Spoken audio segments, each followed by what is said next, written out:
मोठ्या प्रमाणामध्ये पैशांच्या नोटा पाहायला मिळतात आणि हा व्हिडिओ तो महेंद्र दळवी यांचा असल्याचं कळतं। हा व्हिडिओ मी देखील बघितला, आपण देखील सगळ्यांनी बघितला असेल।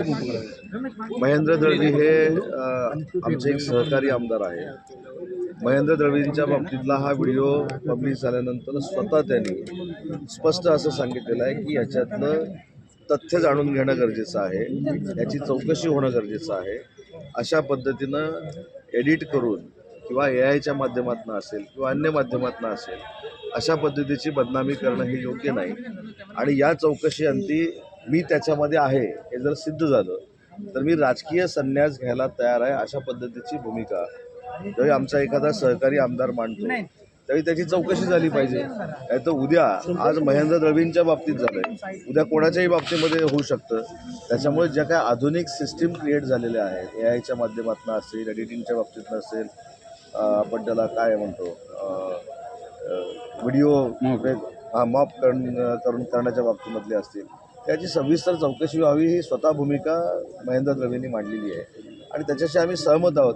परंतु एखाद्याचं करिअर उद्ध्वस्त करण्यासाठी, एखाद्याचं करिअर उद्ध्वस्त करून स्वतःची ब्रेकिंग मिळण्यासाठी अशा पद्धतीचं जर कोण करत असेल तर याची देखील सखोल चौकशी झाली पाहिजे। यामागे आमदारांच्या अशा पद्धतीचे व्हिडिओ का नेहमी समोर येतात? याच्यापूर्वी शिरसाट यांचा देखील असा व्हिडिओ आला होता।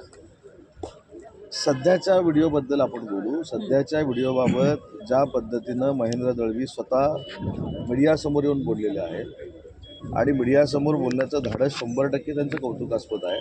त्यांनी असं सांगितलं की मी स्वतःहून मागणी करतो मुख्यमंत्र्यांकडे की याची चौकशी झाली पाहिजे, हे कशा पद्धतीनं केलं गेलं याची चौकशी झाली पाहिजे, याच्या मागं कोण आहे त्याची देखील चौकशी झाली पाहिजे आणि जे कोण याच्या मागं असतील खोटं करणारे त्यांच्यावर कारवाई झाली पाहिजे, ही स्वतः महेंद्र दळवींची मागणी आहे। षडयंत्र असल्याचे पण आरोप आणि सुनील तटकरेचे घरकाभेदी आहेत। महेंद्र थोरवेंनी काय बोलले हे मी ऐकलेलं नाही, परंतु महेंद्र दळवींच्या बाबतीमध्ये मी सांगितलं की महेंद्र दळवींनी स्वतःहून जर सांगितले की याची चौकशी झाली पाहिजे आणि दूध का दूध पाणी का पाणी झालं पाहिजे तर ते केलं पाहिजे।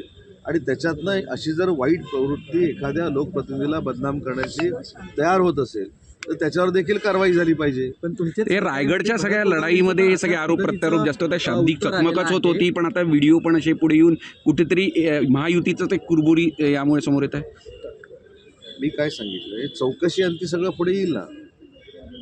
ज्यांच्या बाबतीमध्ये हे घडलेलं आहे त्यांनी मागणी केली की याची सविस्तर चौकशी झाली पाहिजे आणि ही जर सविस्तर चौकशी झाली तर त्याच्यामध्ये कुणी हे केलं हे पुढे येईल, जगासमोर येईल, महाराष्ट्राच्या समोर येईल।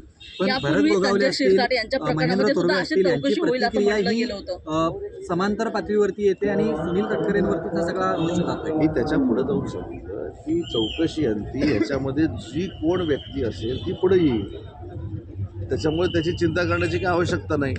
स्वतः जर ज्यांच्या बाबतीत हा प्रसंग घडलेला आहे ते सांगतात की याची सखोल चौकशी झाली पाहिजे आणि ती मुख्यमंत्री मोदयांनी केली पाहिजे, तर अजून काय पाहिजे? त्या चौकशीमध्ये जे कोण नावं घेत आहेत, कोण नावं घेत नाहीत, त्या सगळ्यांची नावं पुढे येतील आणि जे कोण ह्याच्यामध्ये अशा पद्धतीनं बदनामीकारक करण्याचा प्रयत्न करत असतील त्यांना देखील कुठेतरी कळेल कायदा काय आणि कायद्याचे हात पर्यंत पोचू शकतात त्याची जाणीव होईल। पण महेंद्र थोरवे आता यांच्या या स्टेटमेंट नंतर तुम्ही असं मानता का की राष्ट्रवादी हा तुमचा मित्र पक्ष आहे? पहिली गोष्ट मी पुन्हा एकदा सांगितलं की आता 3-4 प्रश्नांचं उत्तर हे एकच आहे। या व्हिडिओची चौकशी झाल्याशिवाय ह्याच्या मागं कोण आहे हे कळणार नाही आणि स्वतः महेंद्र दळवींनी सांगितलेलं आहे की याची चौकशी करावी। ते ना सर, पण महेंद्र थोरवे असं म्हणतायत की महेंद्र थोरवे जे काय बोलले ते मी ऐकलेलं नाही आणि त्यांनी बोललं म्हणून मी बोललं पाहिजे असं काय माझं बंधन नाही। मुद्दा असा आहे की माननीय शिंदे साहेबांच्या नेतृत्वाखाली काम करणारे आम्ही सगळी लोक जी आहोत ही महायुतीनंच पुढे जावं अशी आमची प्रत्येकाची अपेक्षा असते। हा विषय आणि महायुतीचा विषय हा वेगळा आहे, म्हणून मी सांगितलं की ह्याच्यात पूर्ण चौकशी झाली पाहिजे, सखोल चौकशी झाली पाहिजे आणि जे कोण ह्याच्यामध्ये आहेत ते महाराष्ट्रासमोर आले पाहिजे। चंद्रशेखर बावनकुळे असतील किंवा सुधीर मुनगंटीवार असतील यांची भूमिका वेगळ्या विदर्भाच्या बाबतीत स्पष्ट आहे। आता सुधीर मुनगंटीवार असेही म्हटले की जर बहुमत त्यांचं एकमतानं आलं तर त्या बाबतीत विचार केला जाईल वरिष्ठांशी बोलून. कुठेतरी वेगळ्या विदर्भाची मागणी जी आहे त्या बाबतीत त्यांनी जे तुमचं काय सांगितलं भूमिका तेच उत्तर मी देतो की वरिष्ठांची चर्चा करून याच्याबाबतचं आमचं धोरण देखील पण फायनल केलं. तुम्ही शिवसैनिक आहात, बाळासाहेब ठाकरे यांची देखील एक भूमिका होती की अखंड महाराष्ट्र कायम राहायला पाहिजे. मग असे जर महाराष्ट्राचे तुकडे होत असतील तर तुम्ही कसं बघता? नाही, महत्त्वाचा मुद्दा असा आहे की या संदर्भामध्ये वरिष्ठांची चर्चा करू. आजही वंदनीय बाळासाहेबांचाच विचार आम्ही पुढे घेऊन जातो. त्याच्यामुळे मुंबईसह विदर्भासह महाराष्ट्र हा अखंड असला पाहिजे ही भूमिका असणं स्वाभाविक आहे. परंतु या सगळ्या बाबतीमध्ये सुधीर मुनगंटीवार साहेब काय बोलले, चंद्रशेखर बावनकुळे साहेब काय बोलले याचा अभ्यास तर करू दे. ते बोलले हे ऐकायचं आणि आपण त्याच्यावर स्टेटमेंट द्यायचे. याच्यापेक्षा त्यांच्याशी आम्ही चर्चा करू, त्यांची भूमिका काय आहे ते आम्ही समजून घेऊ आणि त्याच्यानंतर पक्षाचं धोरण आमचं फायनल होईल. पण येणाऱ्या निवडणुकांमध्ये अशा पद्धतीची वक्तव्य, महाराष्ट्र सोडण्याची अशा पद्धतीची वक्तव्य ही तुम्हाला निवडणुकीत फटका देणारी नाही असं वाटतं? त्याचे काय परिणाम होईल? परिणाम होतील असं सांगितलं वाटतं? की आपण आता दळवींच्या ह्याच्यावरनं स्वतंत्र विदर्भावर आलो. मी असं सांगितलं की त्यांनी जे काय बोलले त्यांचा अभ्यास तर करू दे. अभ्यास न करता उत्तर दिलं पाहिजे असं देखील आदरयुक्त दबाव तुमचा असू नये की त्यांनी बोलले म्हणून तुम्ही दिलंच पाहिजे उत्तर. तुम्ही आम्ही सांगतो तेच बोललं पाहिजे. माझं त्याच्यामधलं म्हणणं असं आहे की मी त्यांच्याशी चर्चा करतो. ते का असं बोललेत ते मी ऐकतो, त्यांची माहिती घेतो आणि माहिती घेऊन तुम्हाला सांगतो. ठीक आहे. शिंदे साहेबांनी या प्रकारे वक्तव्य केलं होतं त्या प्रकारे आपण स्वतः बोललो. शिंदेच्या आमदारांना अडचणीत आणण्याचं काम कोण करत आहे? शिंदेच्या आमदारांना सातत्यानं अडचणीत आणण्याचं काम कोण करत आहे असं वाटतं तुम्हाला?